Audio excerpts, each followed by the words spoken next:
अब हमारे पास आइसोटोप की अगर मैं बात करता हूँ तो जिनका आइसोटोप क्या होता है मेरे पास, जिनका एटॉमिक नंबर क्या रहे, सेम, लेकिन एटॉमिक नंबर क्या, एटॉमिक मास क्या रहे, डिफर। जैसे मान लो ये भी वन, ये भी वन, ये भी वन, एटॉमिक नंबर सबका वन है, लेकिन इसका एटॉमिक मास होता है एक का वन, एक का टू, एक का थ्री। तो इसको हम बोलते हैं प्रोटियम, ये होता है ड्यूटेरियम, और ये होता है मेरे पास ट्रीटियम। तो क्या सर, केटीएम? प्रोटियम ये एक्चुअली ना, इसको हम आइसोटोप भी बोलते हैं, ये एक्चुअली हाइड्रोजन के आइसोटोप है।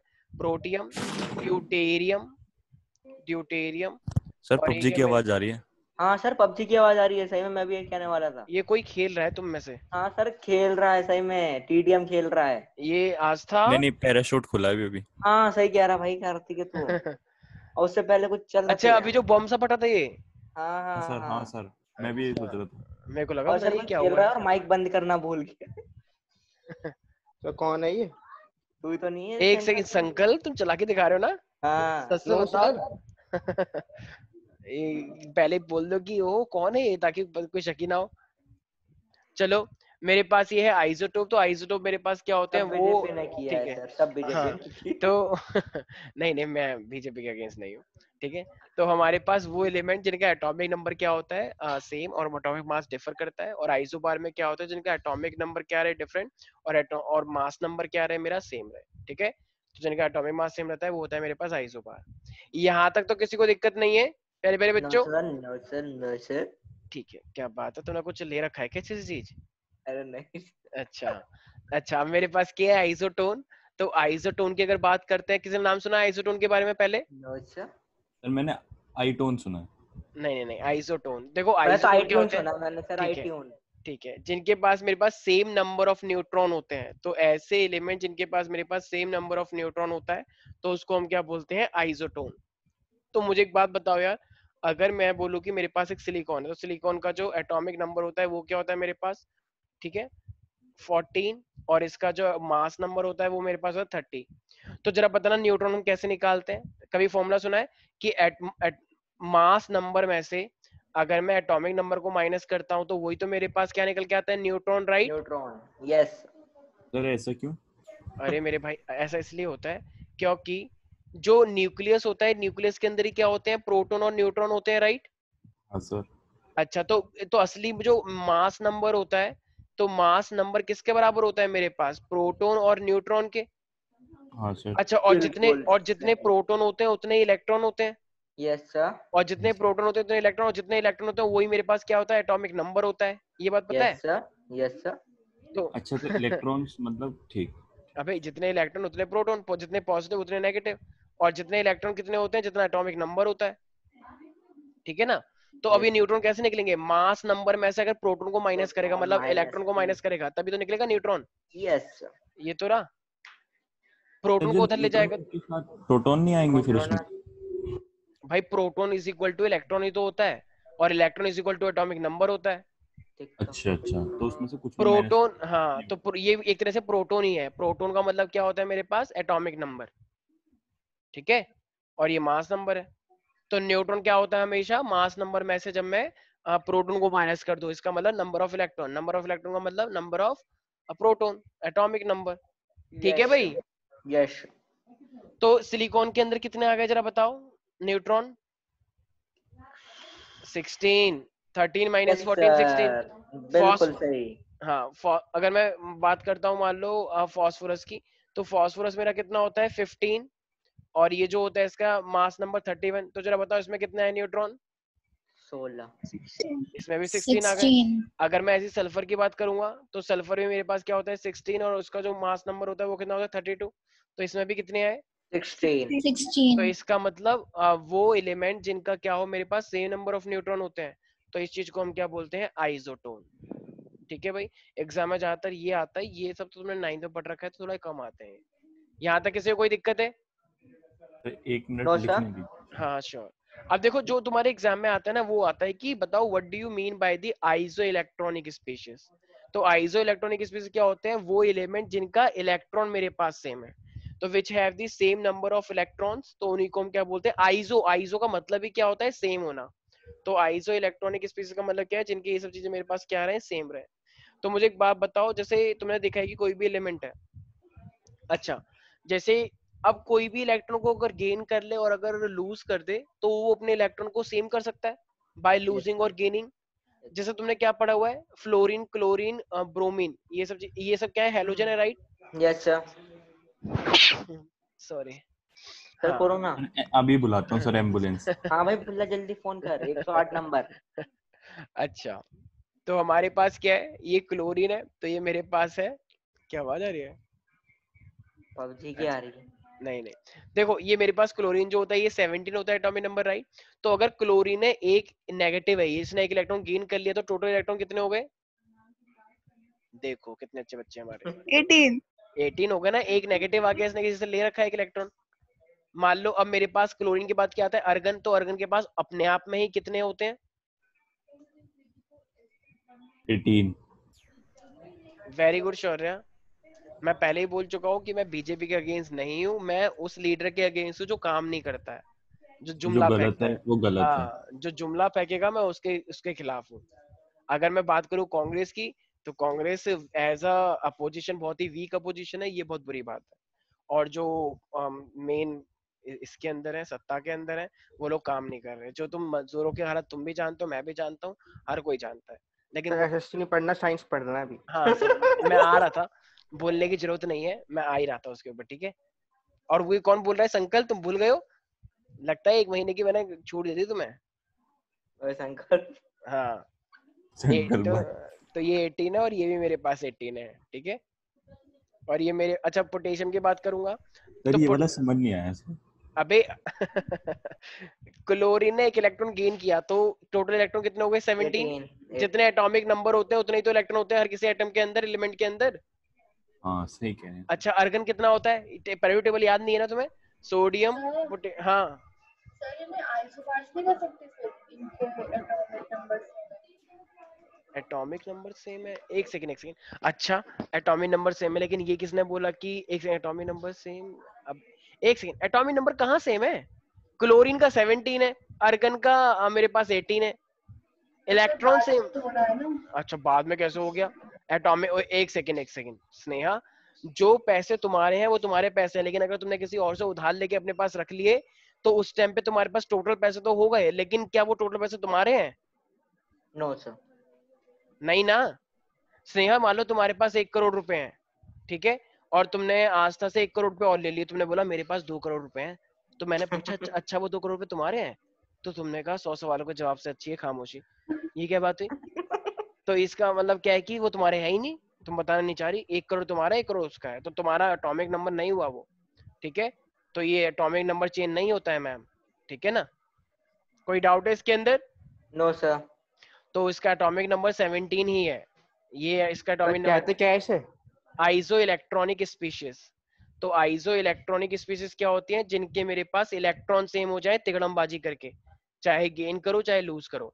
तो गेन और लूज करके तुम्हें क्वेश्चन आएगा कि बताओ, तुम्हें 5-6 दे दिया जाएंगे, कहेगा बताओ ये कौन कौन से आइसो इलेक्ट्रॉनिक स्पेसेस हैं, तो तुम्हें उन सबके टोटल इलेक्ट्रॉन निकालने हैं और पहचानना है कौन सा वाला है कौन सा वाला नहीं है, ठीक है भाई? सर गेन या लूज दोनों में से कुछ भी हो सकता है ना। क्या? गेन या लूज करके दोनों में से किसी से भी कर सकता है ना इलेक्ट्रॉन से। Xavier rule. गेन या लूज करके सर, गेन या लूज हाँ, गेन या करके। लूज करके, हाँ हाँ बिल्कुल बिल्कुल, गेन और लूज करके सिर्फ। और नेचुरल भी तो हो सकता है, मान लो गेन लूज करने की जरूरत ही ना पड़े, वो नेचुरली, जैसे अर्गन, अर्गन नेचुरली 18 है, राइट? सही बात है। अच्छा, पोटेशियम का कितना होता है? पोटेशियम कैल्शियम 19 होता है। मान लो 20। तुम्हें 18 लेकर आना हो तो इसको एक इलेक्ट्रॉन लूज करवाना होगा, राइट? तभी तो 18 हो पाएगा। Yes sir. तो बताओ सबके पास सेम नंबर ऑफ इलेक्ट्रॉन है या नहीं? Yes sir. तो उसी को क्या सर बोलते हैं हम? सर आइसो आपने ये क्या किया, मतलब 19 से 18 कैसे लिख दिया? वेरी गुड भाई। लूज किया पोटेशियम लूज। का, पोटेशियम के 19 इलेक्ट्रॉन होते हैं। हाँ सर। अगर ये एक इलेक्ट्रॉन को लूज कर देगा तो इसमें पॉजिटिव चार्ज आएगा। सर ऐसे तो कार्बन भी अगर 6 इलेक्ट्रॉन गेन कर ले 18 हो जाएगा। 6 इलेक्ट्रॉन गेन करने से 18 हो जाएगा? अच्छा, 12 होगा, 12 क्यों होगा सर? सर। कार्बन 6 होता है ओ सॉरी। और ये 18 लाना है। 12 बोलो, 12। अगर 12 12 इलेक्ट्रॉन, बोलो 12। ठीक है?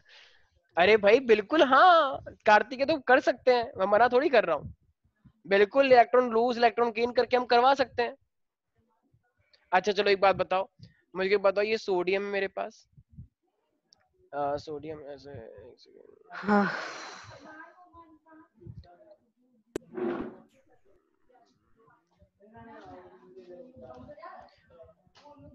ये किसी घर से आवाज आ रही है? हाँ सर मेरे घर से आ रही है। अच्छा अच्छा। सभी बैठ के बात कर रहे हैं ना, अकेला तो छोड़ा नहीं आता बच्चों को।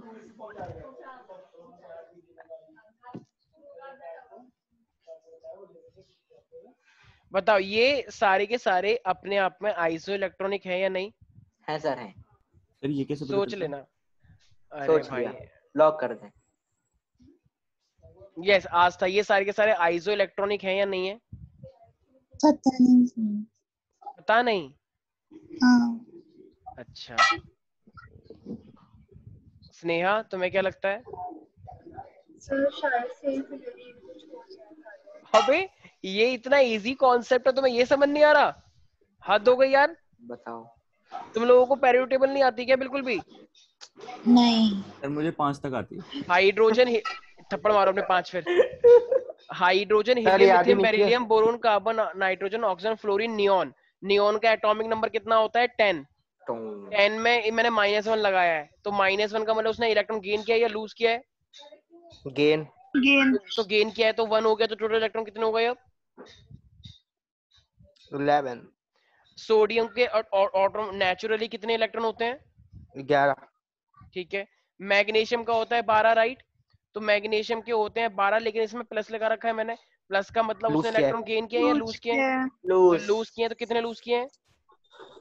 2 अरे एक सर, एक एक। प्लस लिखा हुआ 1 है। फॉर 1। कुछ बच्चे तो क्या कह रहे हैं, एक डंडा ये रहा, एक डंडा ये रहा, 2 हो गए। तो -1 है भाई वो, तो ये क्या हो गया मेरे पास? 11। अच्छा, फ्लोरीन। फ्लोरीन का सर कितना 2। होता है एटॉमिक नंबर? देखो 2। 9। 9 होता है, और 9 में 2 माइनस है, तो 9 में 2 माइनस का मतलब कि गेन कर लिए, तो कितना ऐड करो सर इसमें? सर मैंने भी तो 2 ही बोला। हाँ तो प्लस बोलो ना, +2। तो कितना हो गया मेरे पास? 11 हुआ प्लस ही 2। नहीं हुआ? तो बताओ। तो ये सारे के सारे 11 हुए या नहीं हुए? हुए सर। तो इसको क्या बोलना चाहिए? ये सारी की सारी स्पीशीज कौन सी है? क्या तो iso electron. Iso electronic species, इसी को बोलते हैं आइसो इलेक्ट्रॉनिक। ये भी ना कि ओ सर ये स्पीशीज बायो वाला है क्या, वो जो हमने पढ़ा था स्पीशिएशन। नहीं। वो नहीं है ये। ठीक है भाई, आज तक समझ नहीं आया ना? आ गया। हाँ बोलो बोलो स्नेहा, कुछ बोल रही थी तुम? सर कितने भी इलेक्ट्रॉन लूजर गेन कर सकते हैं फिर, मतलब हाँ, कि ये बनाने ऐसा मत करना कि बस 99 इलेक्ट्रॉन लूज कर दिए, 50 कर दिए। इतना ज्यादा नहीं होता है, ज्यादा से ज्यादा 2-3 तक करवाते हैं, उससे ज्यादा नहीं, ठीक है ना? इतने ज्यादा मत करवाना कि 1 करोड़ का लूज हुआ और हमने 50 लाख दे दिए। तो इतना नहीं हो पाएगा, ठीक है ना? किसी को कोई डाउट है इसके अंदर? No sir. ठीक है। Kartikeya, yes sir. तुम्हें समझ नहीं आया ना, सच से बताओ। सर मुझे 23% समझ आ गया, बस थोड़ा ही नहीं आया। Oh my God. चलो ठीक है भाई, लूज होता है तो प्लस चार्ज आता है, और गेन होता है तो नेगेटिव चार्ज आता है। जितने भी मेरे पास एलिमेंट है 20 तक एटलीस्ट याद कर लो, और उसके टोटल नंबर ऑफ इलेक्ट्रॉन निकाल लो। अगर इलेक्ट्रॉन सेम है तो वो आइसो इलेक्ट्रॉनिक स्पीशीज है, और अगर वो नहीं है तो वो आइसो इलेक्ट्रॉनिक स्पीशीज नहीं है, ठीक है? जैसे एक last question I am taking on that. मान लो मैंने बोला मैग्नीशियम 2+, मैंने बोला तुमको एल्यूमिनियम 3+, मैंने बोला सोडियम Na+, ठीक है? और फिर मैंने बोला तुमको नाइट्रोजन का -2, जो कि होता नहीं है, मान लो मैं बोल रहा हूँ, और मेरे पास फास्फोरस का +5। ये 5 है, कह रहा है इनमें से कौन से आइसो इलेक्ट्रॉनिक स्पीशीज हैं और कौन से नहीं है, बताओ। तो अब हमें क्या करना पड़ेगा? हमें क्या निकालना पड़ता है फिर उसके लिए? नंबर ऑफ इलेक्ट्रॉन निकालने पड़ते हैं, राइट? अरे यस और नो? हाँ तो अब मुझे एक बात बताओ, नंबर ऑफ इलेक्ट्रॉन निकाला तो मैग्नीशियम का कितना होता है एटॉमिक नंबर? 12। सर नाइट्रोजन नहीं आएगा। हाँ एक सेकेंड, 12 होता है, ये प्लस का मतलब क्या है? लूज कर चुका है, तो 12 में से 2 इलेक्ट्रॉन तो लूज कर चुका है, तो कितने बचे इलेक्ट्रॉन? 10। 10। ठीक है। एल्यूमिनियम का 13 होता है, 13 में 13। से ये 3 लूज कर चुका है, तो कितने बचे? 10। सोडियम का एटॉमिक नंबर 11 होता है, 11 में से ये 1 निकाल चुका है, 10। 10। तो 10 बचे। नाइट्रोजन कितना होता है? 7। 7 में से 2 गेन कर चुका है, 2 गेन कर 9। चुका है, तो अगर ये 2 गेन कर चुका है तो कितने हुए? 9। तो 9। 3 कर लेते तो सही होता। हाँ हाँ बिल्कुल सही बोल रहे हो, शाबाश। और फास्फोरस कितना होता है? 15। 15। 15 में से इसने 5 लूज कर दिए, तो 10। 15 में से जब इसने 5 लूज कर दिए तो कितना हुआ मेरे पास? 10। 10। तो जरा बताना आइसो इलेक्ट्रॉनिक स्पीशीज के अंदर कौन कौन चीजें हैं फिर? Lithium aluminium. इसका मतलब लिथियम एल्यूमिनियम, नाइट्रोजन को छोड़ के ये सारे के सारे क्या है मेरे पास, आइसो इलेक्ट्रॉनिक स्पेस है, राइट।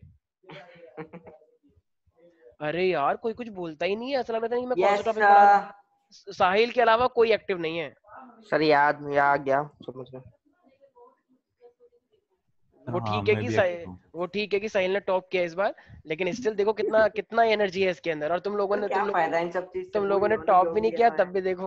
अपने की चलो life. Very good, yes good. तो यहाँ तक किसी को दिक्कत है? नमस्कार। साहिल से सीखना चाहिए तुम लोगों को, कोई एक्टिव नहीं रहता यहाँ पे। कोई भी डाउट इसके अंदर? सर अगली अच्छा बार गोली चला दूंगा एक बार। हाँ ठीक है। बच्चों कल से ना क्लास में आ अच्छा जाना अब सीखने मेरे के पास लिए। क्या है, मान लो यूरेनियम है। यूरेनियम एक रेडियो एक्टिव होता है मेरे पास, जो कि न्यूक्लियर रिएक्शन के अंदर यूज होता है। मैंने बोला U238 और ये मेरे पास U92।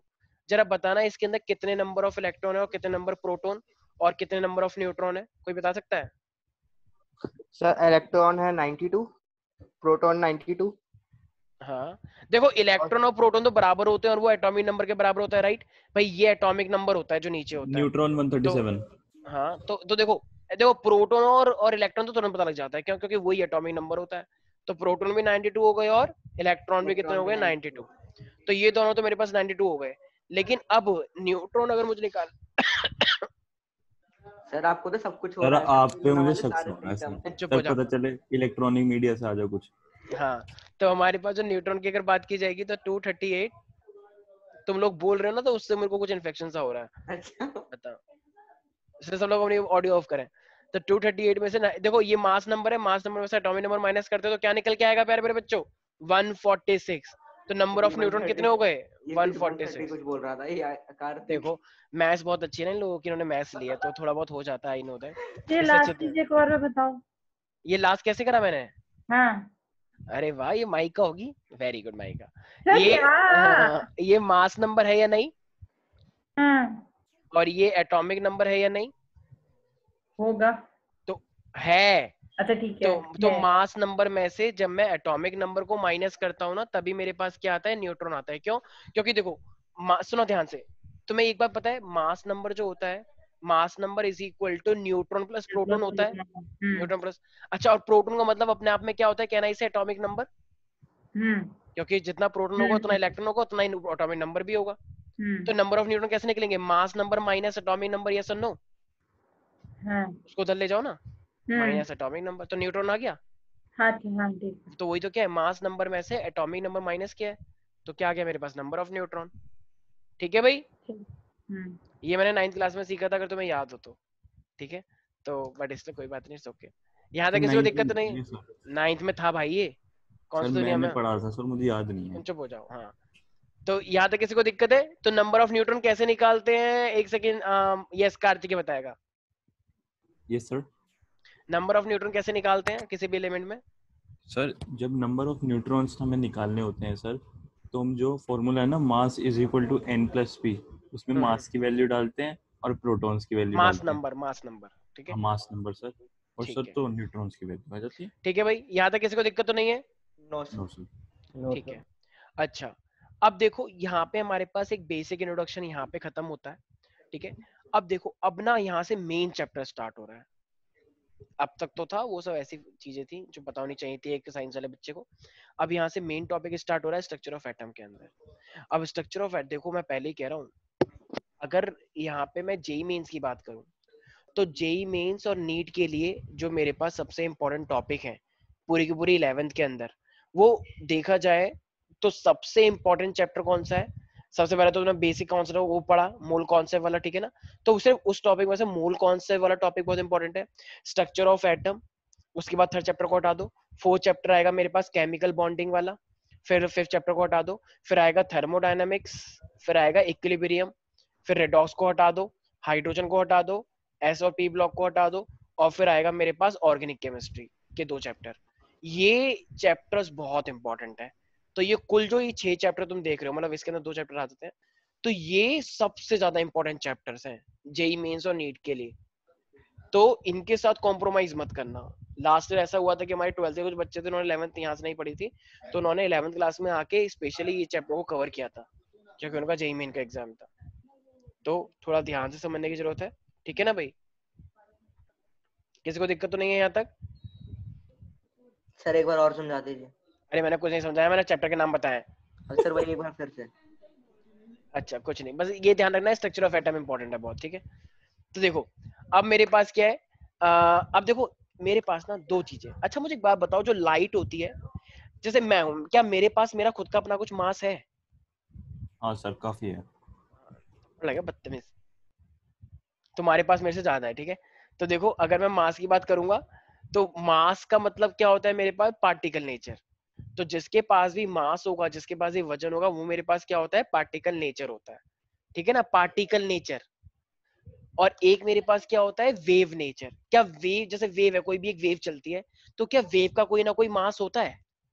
वेव, तो तुम्हें याद रखना है कोई भी अगर वेव है तो वेव का कोई भी मास नहीं होता है। जैसे मैं बोल रहा हूं, तो क्या जो मैं बोल रहा हूं तो क्या कोई चीज तुमसे टकरा जाती है कि ओ इतनी तेज मार दिया बोल के?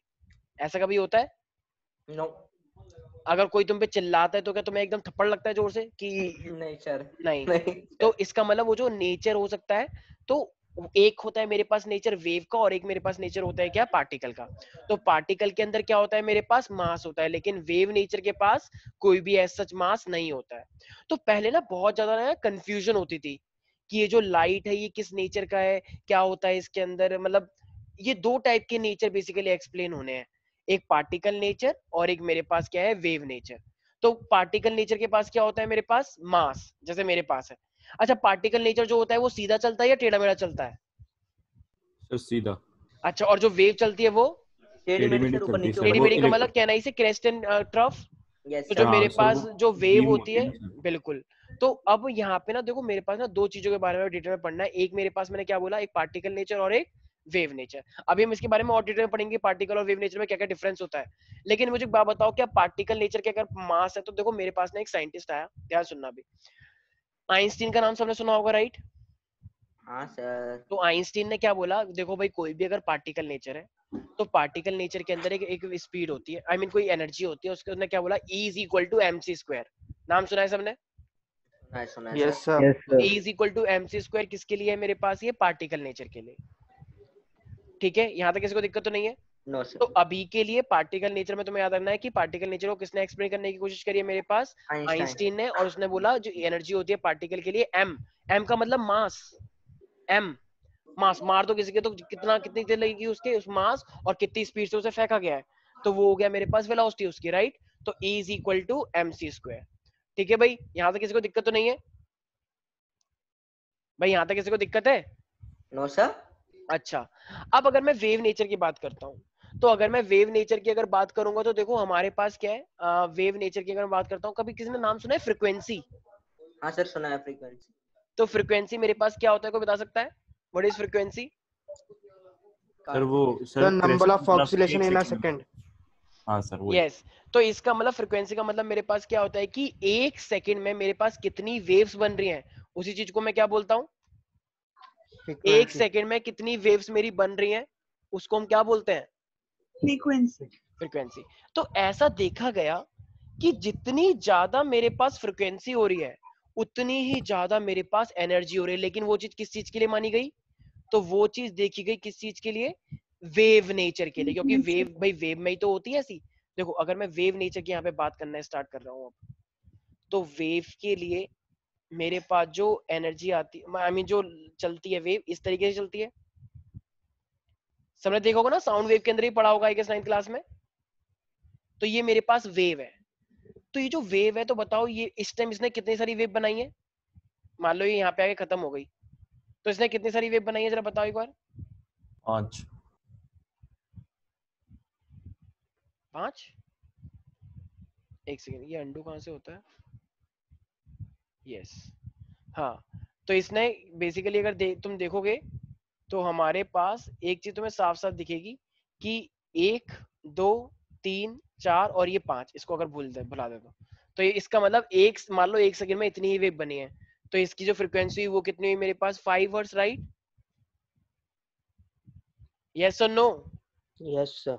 तो ऐसा देखा गया कि जो जितनी ज्यादा एक सेकंड में वेव बनकर आ रही हैं, तो energy is directly proportional to the frequency. ठीक है, तो ये जो बताया ना हमें, ये प्लैंक्स ने बताया। जैसे तुम्हें पता है कि पार्टिकल नेचर की एनर्जी किस साइंटिस्ट ने बताई थी? आइंस्टाइन। यस, तो वेव नेचर की एनर्जी को बताने के लिए कौन आया? प्लैंक्स। तो प्लैंक्स ने बताया कि अगर किसी के पास भी मास नहीं है और वो ऐसे वेवी फॉर्म में चलता है, जिसके पास क्रेस्ट और ट्रफ होता है, वेवलेंथ होती है इनकी, भाई एक वेव की जो यहाँ से लेकर यहाँ तक है, ये तो होती है वेवलेंथ, राइट? एक पूरी वेव को बनने में जो ये जितना डिस्टेंस कवर होता है, इसी को तो हम वेवलेंथ बोलते हैं, राइट? यहाँ से लेकर यहाँ तक। Yes, sir. तो इसका मतलब, अब इसने बोला कि जितनी ज्यादा एनर्जी, जितनी ज्यादा फ्रिक्वेंसी होगी उतनी ज्यादा एनर्जी। अब प्रोपोर्शनलिटी को हटा के हम क्या लगाते हैं, जरा बताओ एक बार। कांस्टेंट। तो यहाँ पे कांस्टेंट लगाया गया जिसका नाम है क्या? Planck constant, which is h। तो E is equal to h mu. तो ये h का मतलब क्या है मेरे पास? This is the Planck constant. और ये म्यू का मतलब क्या है मेरे पास? This is the frequency. Is that clear? अरे भाई yes, sir. हाँ बोलो बोलो स्नेहा। अरे वेव नेचर की एनर्जी का है। ये वेव नेचर के लिए एनर्जी है, एग्जैक्टली। तो वेव देखो, पार्टिकल नेचर के लिए मैं पहले ही बता चुका हूँ, पार्टिकल नेचर के लिए मेरे पास क्या होता है? E is equal to mc²। लेकिन अगर मैं इसकी बात करूं कि मेरे पास अगर वेव नेचर के तुम्हें बताना हो, तो वेव नेचर वेव है तो इसका मतलब उसमें फ्रिक्वेंसी भी होगी। जितनी ज्यादा फ्रिक्वेंसी होगी, इसने बोला उतनी ज्यादा मेरे पास एनर्जी है। तो इसने फिर क्या बोला? प्रोपोर्शनल थे, प्रोपोर्शनल घटा के इसने कांस्टेंट लगाया, और जिसकी वैल्यू मेरे पास क्या होगी? तो जो मेरे पास h है, h इज अ कांस्टेंट। तो तुम्हें क्या बोलना है? 6.62 इंटू 10 की पावर माइनस का 34। तो ये मेरे पास क्या है? कांस्टेंट है। ठीक है, वैसे इसको बोलते हैं मीटर स्क्वायर केजी पर सेकेंड। तो ये मेरे पास क्या है? This is the Planck's constant. ठीक है भाई, तो ये किसकी कांस्टेंट की वैल्यू है एक्चुअली। तो ये 6.62 इंटू 10 की पावर माइनस 34। तो ये इसके प्लैंक्स की कांस्टेंट की वैल्यू है। म्यू का मतलब फ्रीक्वेंसी और ई का मतलब एनर्जी। अच्छा, अगर बिना देखे, अच्छा इस मीटर स्क्वायर को हम क्या चीज बोल सकते हैं? इसको हम जूल पर सेकंड भी बोलते हैं, ठीक है ना? मीटर स्क्वायर केजी, इसको हम जूल पर सेकंड भी बोल सकते हैं, क्योंकि मीटर केजी जूल भी होता है। अच्छा, मुझे एक बात बताओ, अगर तुम्हारे पास एक वेव ऐसी है, 1 सेकंड में वो ऐसे बन के आई है 1 सेकंड में, और एक वेव ऐसे बन के आई है 1 सेकंड में, तो जरा बताना किसके पास एनर्जी ज्यादा है, ए के पास या बी के पास? ए के पास। रीजन इसका क्या है? फ्रीक्वेंसी ज्यादा है उसकी, ए की। Very good. तो जितनी ज्यादा फ्रीक्वेंसी होती है, एज आई सेड, उतनी ज्यादा मेरे पास क्या निकल के आएगा? एनर्जी निकल के आएगी। भाई एच तो कांस्टेंट है, तो एच तो दोनों में ही लगेगा, लेकिन फ्रीक्वेंसी की वैल्यू ए के लिए तो ज्यादा हो जाएगी। यस और नो एवरीबॉडी? Yes sir. आज था कोई डाउट हो रहा है क्या इसके अंदर? No sir. अच्छा, अब जब तुम 9th क्लास में तुमने एक फॉर्मूला पढ़ा था, जो फ्रीक्वेंसी होता है, frequency is equal to what wavelength के टर्म्स में, याद है कार्तिकेय? संकल्प संकल्प सुशांत, तुमने मेरे से ही पढ़ा था। तो जो मेरे पास फ्रीक्वेंसी होती है, फ्रीक्वेंसी इज इक्वल टू क्या होता है? लैम्डा हाँ, करके क्या कुछ लैम्डा? होता है सर। अच्छा, सर 1 लैम्डा होता है सर। 1 लैम्डा भाई, नहीं नहीं, 1 लैम्डा नहीं होता, C sir by mu lambda. By lambda. C by lambda, याद आया? फ्रीक्वेंसी इज इक्वल टू क्या होता है? नहीं sir. C by lambda. C का मतलब वेलोसिटी, वी बाय लैम्डा भी बोलते हैं इसे। वी बाय लैम्डा का मतलब क्या है? सी का मतलब वी, सी का मतलब है वेलोसिटी ऑफ लाइट। तो ये जो वेलोसिटी है मेरे पास वो, तो म्यू इज इक्वल टू क्या होता है? C by lambda. तो क्या मैं इस ई के फॉर्मूले में म्यू की वैल्यू रख सकता हूँ? हाँ भाई रख सकते E is equal to H mu है, तो क्या मैं E को फिर ये बोल सकता हूँ E is equal to H C by lambda, अगर लैम्डा के टर्म्स में निकालना हो तो? यस सर, बिल्कुल। भाई म्यू इज इक्वल टू क्या होता है? C by lambda. रिमेंबर, अगर फ्रीक्वेंसी हम निकालते तो ये होता है number of oscillations per unit time, which is frequency, and frequency is equal to C by lambda. तो फ्रीक्वेंसी की जगह पे मैं सी बाय लैम्डा लिख सकता हूँ ना। तो एनर्जी के मेरे पास दो फॉर्मूले हैं, एक है फ्रीक्वेंसी के टर्म्स में और एक है मेरे पास लैम्डा के टर्म्स में। तो यस एवरीबॉडी टेल मी, तो कितने फॉर्मूले हो गए मेरे पास एनर्जी के? नाम बताओ उसका। एक होता है energy equals to Planck constant into सीधे एच म्यू बोले, एच म्यू, और एक होता है एस सी बाय लैम्डा। ठीक है संकल्प? लैम्डा क्या होता है ये? Yes sir. लैम्डा मतलब वेवलेंथ। सर आप कैसे बोल सकते हैं? ये क्या बताया अभी आपको? वेवलेंथ की एक वेव कितनी लंबी है ये। हाँ, वेवलेंथ का मतलब ये डिस्टेंस। और सर म्यू क्या होता है फिर? Mu frequency. फ्रीक्वेंसी क्या होता है फिर? Mu. Very good Kartikeya. Sir इसमें क्या पूछा? फ्रीक्वेंसी क्या होता है म्यू, म्यू क्या होता है फ्रीक्वेंसी, ठीक है। अच्छा ई क्या होता है एनर्जी, एनर्जी क्या होता है E, right Kartik in your language. Yes sir. अच्छा माहिका, माहिका यस सर। कोई डाउट हो रहा है क्या इसके अंदर? नहीं अभी तक तो नहीं। अच्छा कितने नेचर होते हैं मेरे पास, अगर मैं बात करूं मान लो लाइट है तो लाइट के कितने नेचर हो सकते हैं? हो सकते हैं लाइट के नीच दो, हाँ कौन कौन से? पार्टिकल और वेव। हाँ वेरी गुड। तो पार्टिकल और नेचर में क्या फर्क होता है? और पार्टिकल नेचर में मास होता है, वेव नेचर में मास नहीं होता। हाँ वेरी गुड बिल्कुल सही। अच्छा तो अब देखो एक ना मेरे पास क्या होता है वेव नंबर होता है, जैसे मान लो कि वेव नंबर एक्चुअली मेरे पास क्या है वेवलेंथ कितनी बन रही है, कि कितनी इस तरीके से वेव्स बनकर आ रही हैं, तो उसको हम क्या बोलते हैं, इसको हम बोलते हैं एक्चुअली ये आगे जाके यूज होगा अभी यूज नहीं होगा, तो ये मेरे पास है वेव नंबर, कि वेव के कितना नंबर आया है। तो ये वेव नंबर क्या होता है ये ध्यान रखना, it is the reciprocal of the wavelength. सारे बच्चे लिख लें व्हाट इज वेव नंबर, ये एक्चुअली आगे फॉर्मूले में यूज होना है। तो what is a wave number, तो इसको मैथमेटिकली डिफाइन किया जाता है, तो wave number is the reciprocal of the wavelength. और अच्छा वेवलेंथ क्या होता है स्नेहा, वेवलेंथ क्या होता है? लैम्डा। लैम्डा होता है भाई, लेकिन होता क्या है? वेव की length. Distance of complete one wave. अच्छा इसको जब तुम 9th क्लास में पढ़ा तुमको तुमने कैसे पढ़ा था इसको? देखो अगर ये एक वेव मान लो ऐसे करके जा रही है राइट, सर क्रिस तो चौक कुछ करके हाँ पूछो ना। Very good. देखो अगर तुमने यहाँ तुम इसको डिस्टेंस को यहाँ से लेते हो तो तुमने आधा हिस्सा यहाँ से निकाल दिया, तो फिर आधा हिस्सा यहाँ पे कंसिडर करना पड़ेगा ना आगे। तो तुमने इसको ऐसे करके पढ़ा था इसे कि distance between the to consecutive crest, याद आया? नहीं सर। यस सर अरे याद है। 9th क्लास में it is the distance between the to consecutive crest and to consecutive हाँ सर ट्रफ, याद है। ठीक है। तो या तो देखो या तो इसको ऐसे पूरा बोलो कि ये एक पूरी वेव का डिस्टेंस है, या फिर इसको ऐसे करो अगर तुम्हें वेव के फॉर्म, तो यहाँ से डिस्टेंस हटाओगे तो यहाँ पे बढ़ जाएगा, भाई तुमने यहाँ का डिस्टेंस हटा दिया तो यहाँ पे बढ़ जाएगा ना इतना हिस्सा, ये एक पूरी वेव हुई। तो distance between the two consecutive crest is called wavelength. नहीं आया समझ? हाँ यस सर सर। सिंपल याद रखो सर ये वेव नंबर बता दीजिए। हाँ तो बता रहा हूँ, तो वेवलेंथ समझ में आ गया कंप्लीट डिस्टेंस। तो बस वेवलेंथ का रेसिप्रोकल क्या होता है मेरे पास, वेव नंबर होता है, बस न्यूमेरिकली समझो। So what is a wave number, it is the reciprocal of wavelength. हाँ वेवलेंथ बस और कुछ नहीं। अच्छा अब अगर मैं बात करूं एम्पलीट्यूड की, एम्पलीट्यूड क्या होता है? सर वो फटाफट। अच्छा फटाफट। सर एम्पलीट्यूड मतलब सर द डेसिबल्स कह सकते हैं sir, the loudness of sound. ठीक है उस पर लाउडनेस डिपेंड कर सकती है लेकिन कुछ और होता है, this is not the proper definition. अच्छा एक बात बताओ, संकल्प ये है मेरे पास एक वेव और एक वेव मेरे पास ये है, बताओ किसका एम्पलीट्यूड ज्यादा है? तो वो जो सर सेकंड दूसरे वाला का है उसका ज्यादा होगा। सेकंड। जब तुम रिकॉर्ड करते हो अपने फोन के अंदर कुछ, तो याद है जब धीरे करके बोलते हो वो धीरे करके होता है, जब यस चिल्लाते हो तो सर। एकदम तेज हो जाता है, फिर धीरे बोलते हो फिर एकदम चिल्लाते हो एकदम तेज हो जाता है राइट, फिर कुछ बोल देते हो उल्टा सीधा तो और तेज हो जाता है, ठीक है। तो इसका मतलब वो क्या है एम्पलीट्यूड, तो एम्पलीट्यूड तो लाउडनेस डिपेंड लाउडनेस होता है जो कार्तिक ने बोला। तो एम्पलीट्यूड का मतलब क्या है, ये वर्टिकल डिस्टेंस देख पा रहे हो, ये क्रेस्ट का डिस्टेंस कितना है वर्टिकल। नहीं करा क्या कभी तुमने, रिकॉर्ड नहीं करी क्या अपनी आवाज कभी? सर की है। इस तरीके से चल रहा होता है ना वो धीरे करके ऐसे, यस सर। और एकदम तेज बोलते तो ऐसे हो जाता है, ऐसे ऐसे करके बहुत तेज।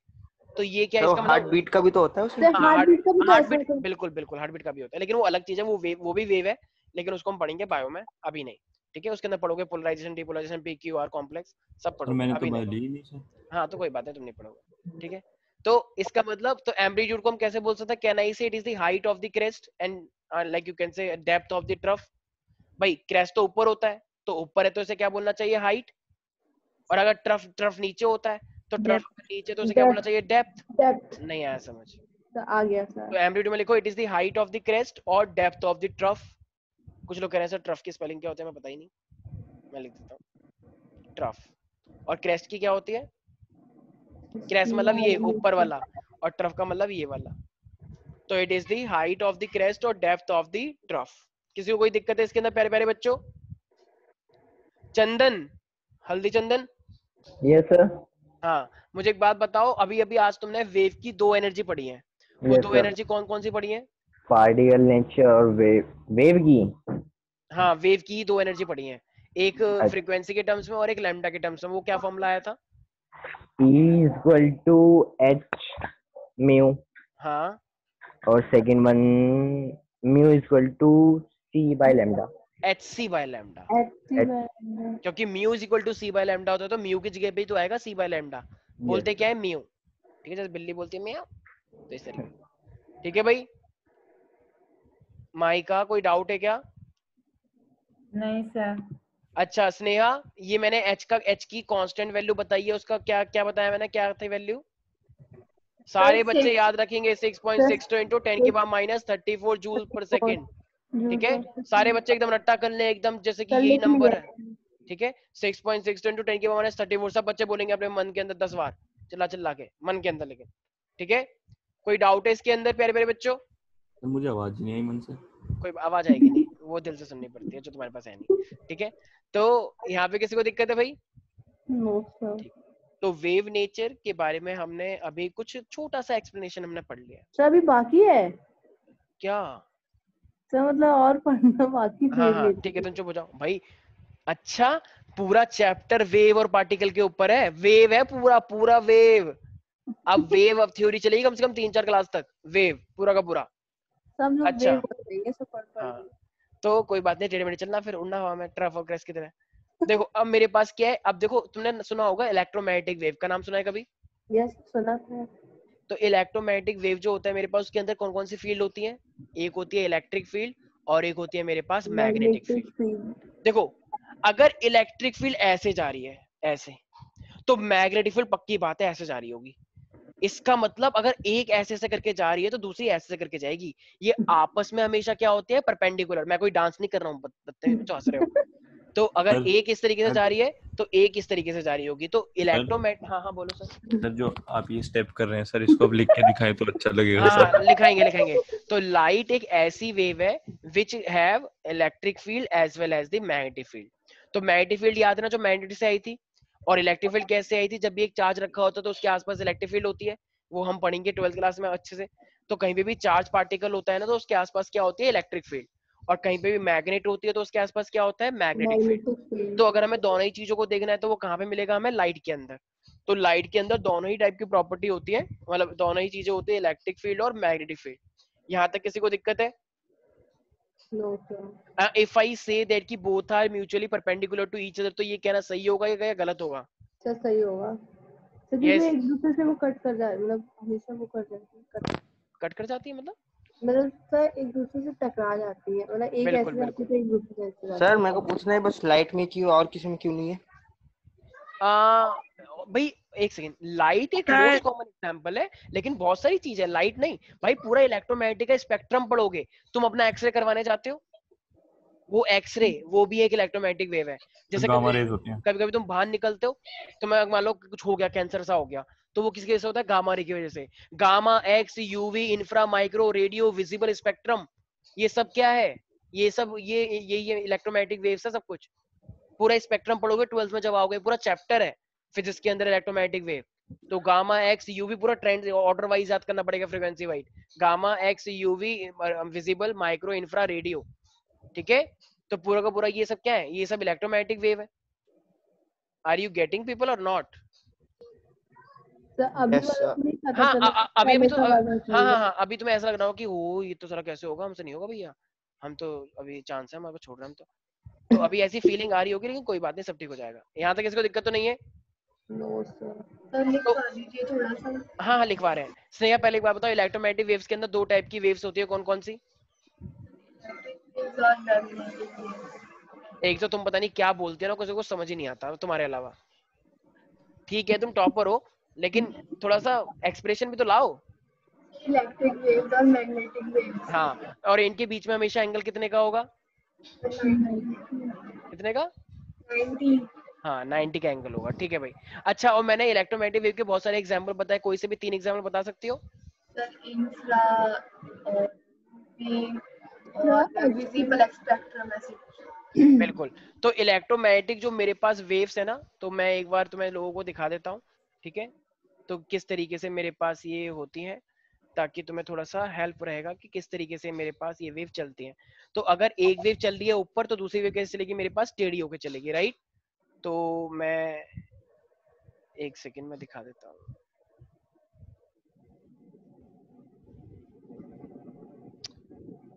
पहले तो एक छोटी सी वीडियो से तुम्हें हेल्प मिलेगी ताकि तुम देख सको कि एक सेकंड जस्ट।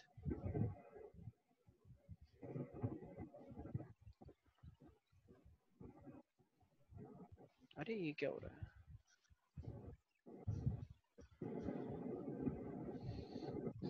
एक सेकंड यार, एक सेकंड।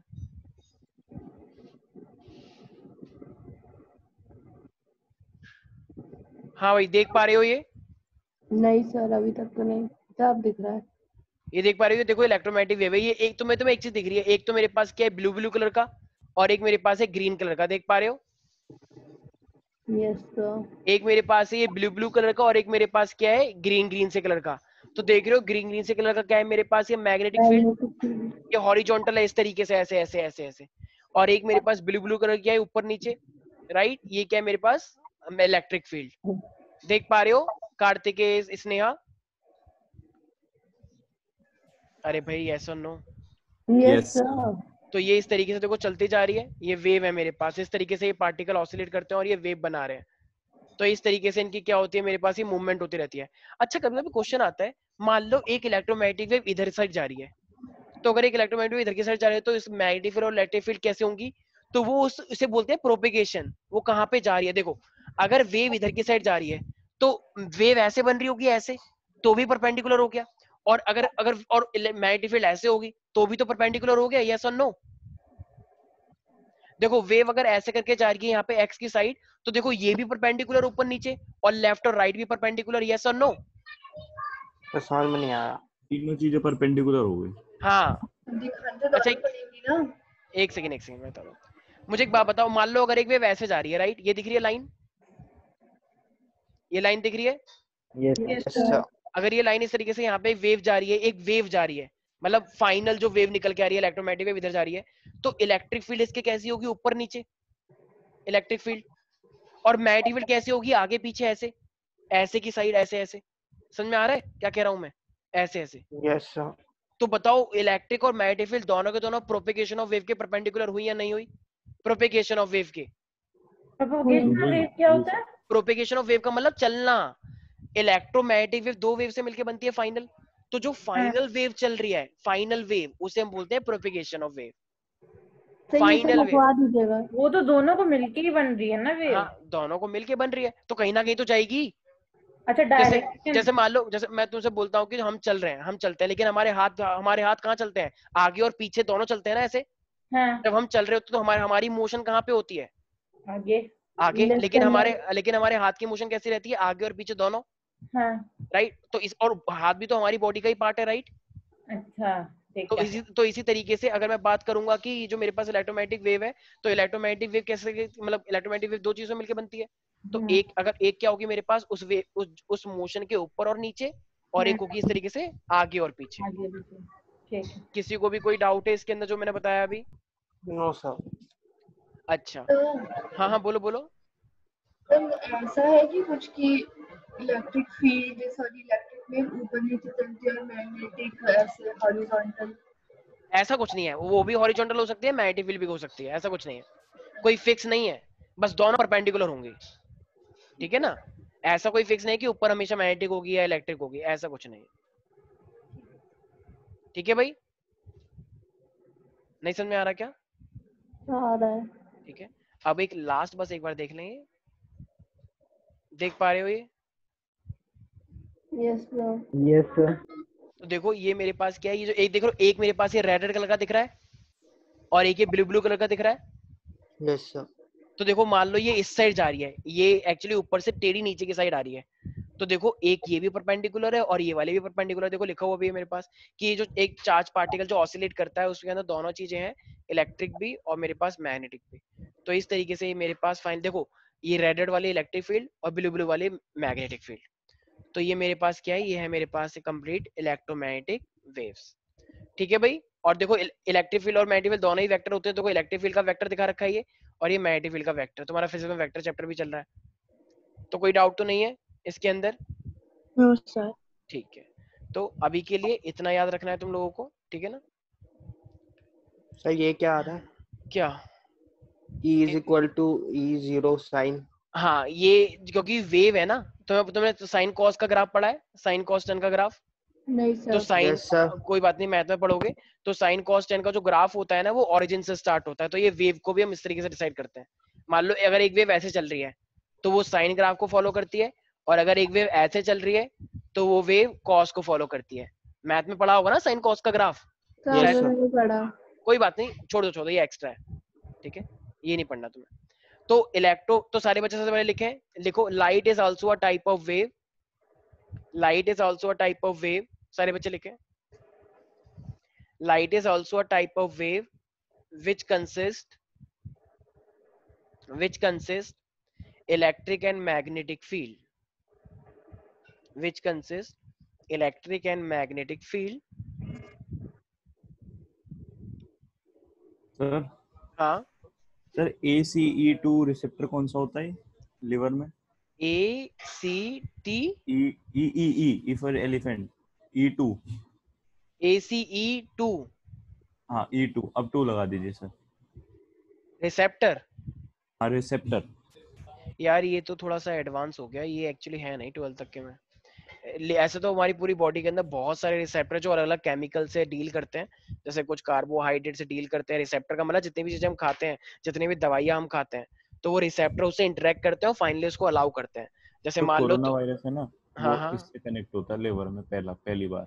अच्छा अच्छा अच्छा, वैसे ये है नहीं पर टेक्स्ट बुक्स के अंदर, ठीक है, हाँ होगा। सर। तो जितने भी चीजें होते हैं, जैसे वायरस हो गए, जितने भी कोई भी ड्रग वर्ग हो गया, जैसे कोई भी एंटर कराए तुम्हारी बॉडी में, तो वो तुमको इन्फेक्ट कैसे करता है? वो रिसेप्टर से पहले इंटरेक्ट करता है, रिसेप्टर से इंटरेक्ट करने के बाद वो जुड़ जाता है, और फाइनली फिर वो उसको इन्फेक्ट करता है, अपने नंबर बढ़ाता है वो हमारी बॉडी का यूज करके।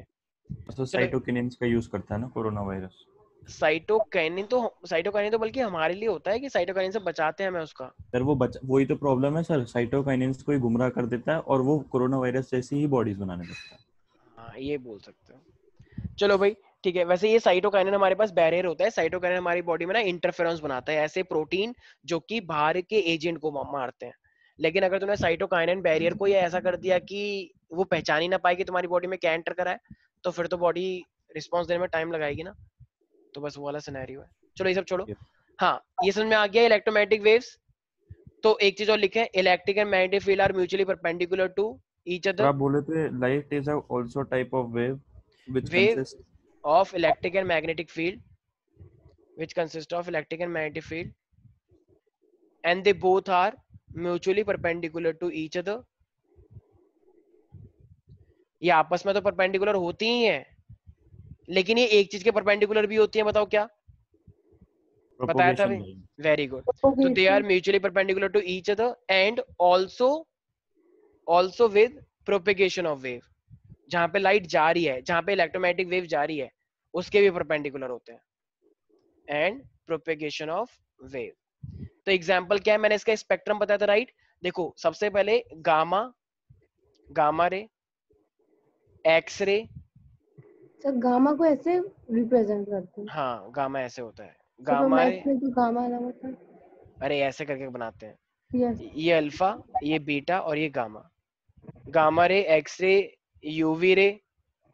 मैं एकदम लाइन वाइज लिख रहा हूँ, फ्रीक्वेंसी वाइज। ये मेरे पास विजिबल स्पेक्ट्रम, विजिबल याद है ना, विबग्योर।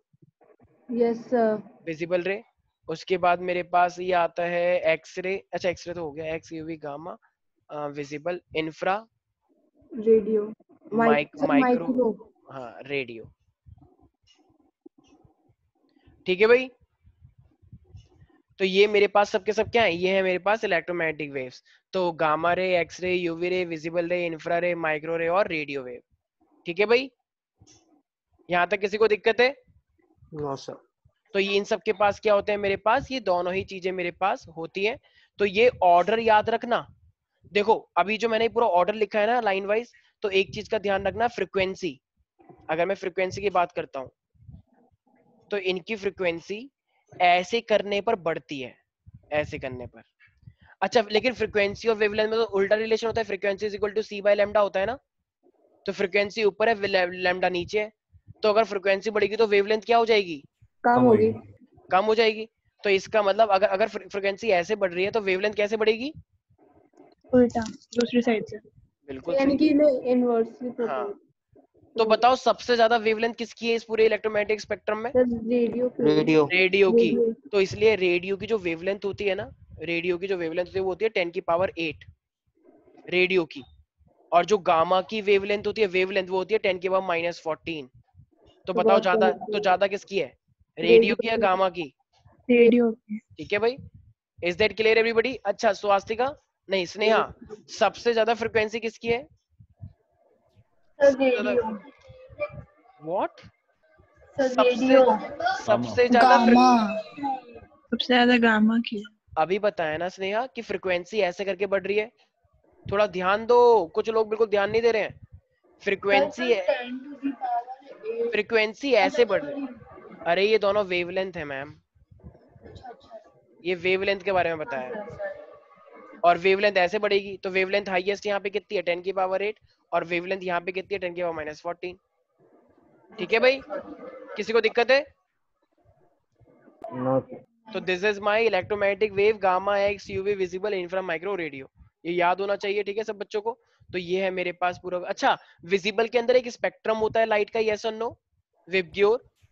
हाँ यस सर। सर। तो वो ध्यान रखना है, अगर मैं उसकी वेवलेंथ की बात करता हूँ तो उसका जो स्पेक्ट्रम होता है वो 10⁻⁻7 का होता है। देखो ये 10⁻14 है, 14 का आधा कर दो तो 10⁻⁻7 तक मीटर जो होता है वो मेरे पास विजिबल का रेंज होता है। ठीक है, तो ये बस पता होना चाहिए। तो ये हम किसके बारे में सबसे ज्यादा पढ़ रहे हैं? ये हम पार्टिकल नेचर के बारे में पढ़ रहे हैं या वेव नेचर के बारे में पढ़ रहे हैं? वेव नेचर के बारे में पढ़ रहे हैं। ठीक है भाई।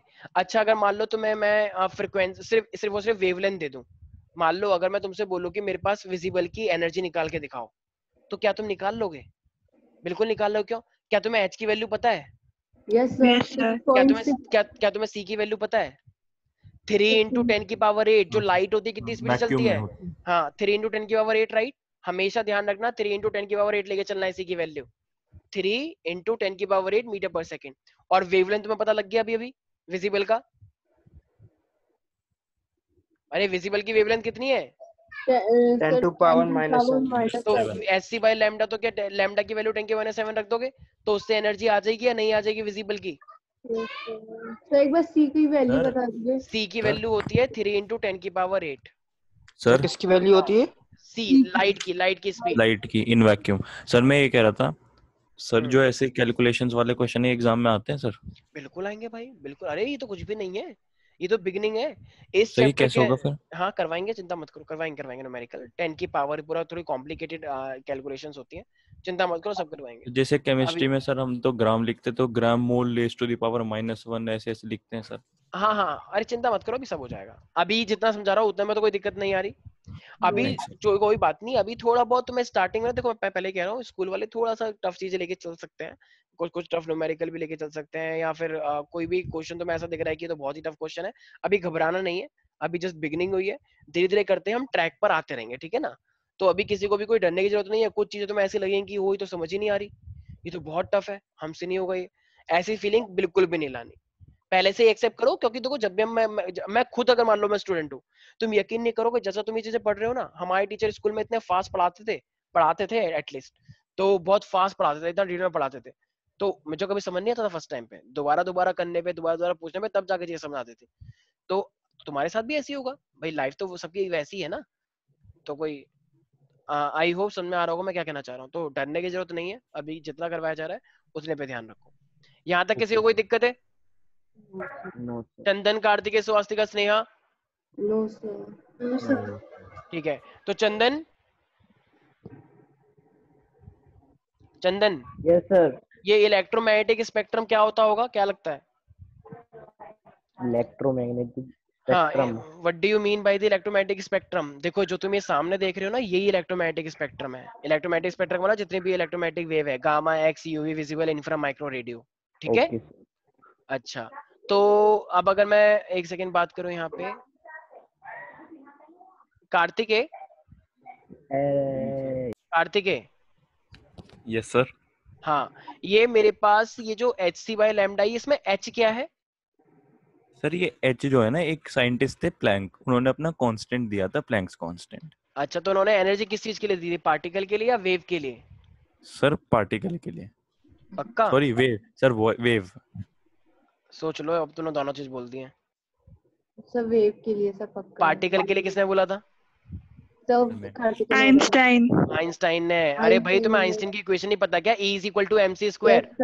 mc स्क्वायर ना, सच बता रहा हूँ, सच बता रहा हूँ। एक पहले साल के बच्चे को आजकल टीचर सिखा देते हैं कि बच्चे बोलो E = mc स्क्वायर, तो वो उसी सर को इसके बोलता बारे है। में मुझे पता भी है, लेकिन सर मैं इसे अभी तक समझने की कोशिश करता हूँ, क्योंकि सर इसके हाँ। ग्राफ है ना बहुत कॉम्प्लिकेटेड है सर। ठीक है चलो, तो भाई ठीक है, आज के लिए इतना रहने दें या और कंटिन्यू करें? सर नहीं, आज के लिए कर बहुत दो है। बस सर। तो चलो अभी तो बेसिक स्टार्ट हुआ ये चैप्टर। देखो ये चैप्टर का नाम स्ट्रक्चर ऑफ एटम है, लेकिन इसमें तुम स्ट्रक्चर ऑफ एटम के बारे में बहुत ही माइक्रो लेवल तक पढ़ोगे। कुछ कुछ बच्चे कहते हैं सर ये स्ट्रक्चर ऑफ एटम है, इसे देख के तो बिल्कुल नहीं लग रहा है ये सब स्ट्रक्चर ऑफ एटम है। सर सच्ची सा लग रहा है, वेव के बारे में पढ़ते हैं। हाँ क्योंकि लाइट क्यों पढ़ रहे हैं स्ट्रक्चर ऑफ एटम में? क्योंकि ये एटम से बनी हुई है ना एक सर, सेकंड, एलिमेंट्री पार्टिकल से। क्योंकि जो इलेक्ट्रॉन की मूवमेंट होती है ना, इलेक्ट्रॉन में तुम तो ऐसा लगता है कि इलेक्ट्रॉन ऐसे चल रहा है अपने शेल के अंदर, राइट? लेकिन देखा गया कि इलेक्ट्रॉन भी ऐसे नहीं चलता है, इलेक्ट्रॉन भी ऐसे ऐसे करके चलता है, ऐसे ऐसे करके अपने वेव की तरह। तो अगर वो मिसाइल्स में एक सेकंड अगर वो भी वेव की तरह चल रहा है, तो इसका मतलब तो यही तो कंफ्यूजन थी कि जो इलेक्ट्रॉन है वो ऐसे चलता है या वो ऐसे करके चलता है। तो ये वेव के बारे में एक्सप्लेनेशन, तो इसकी मोशन में है, तो इसलिए हम वेव के बारे में पढ़ रहे हैं। सर वेव किसने बताया कि वेव में चलता है? ये आएगा, मैंने बताया ना, बोर अभी बचा हुआ है, तो बोर ने हमें एक्सप्लेन किया कि जो इलेक्ट्रॉन है वो इस तरीके से वेव की फॉर्म में चलता है इलेक्ट्रॉन। ये सब चीजें हम क्यों पढ़ा रहे हैं? ताकि मैं बोर के बारे में और अच्छे से बता पाऊं। तो जब तक ये नहीं पता होगा बोर वाला समझ नहीं आएगा। ठीक है भाई? तो बोर का भी हमारे पास रहता है, बोर का जैसे हम जैसे वेव खत्म करेंगे उसके बाद में उसका कौन सा समझाऊंगा। ठीक है भाई, आज के लिए इतना रहने देते हैं, बाकी मिलते हैं नेक्स्ट क्लास में। बाय। कितनी अच्छी हवा चल रही है सर। हवा चल रही है सही में? हाँ सर, हमारे यहाँ तो चल रही है, पता नहीं आपके उधर। डायरेक्शन तो यार सेम ही होनी चाहिए। एक सेकंड में देख। चलो भाई आज के लिए इतना ही, बाकी मिलते हैं नेक्स्ट क्लास में। Good night, thank you.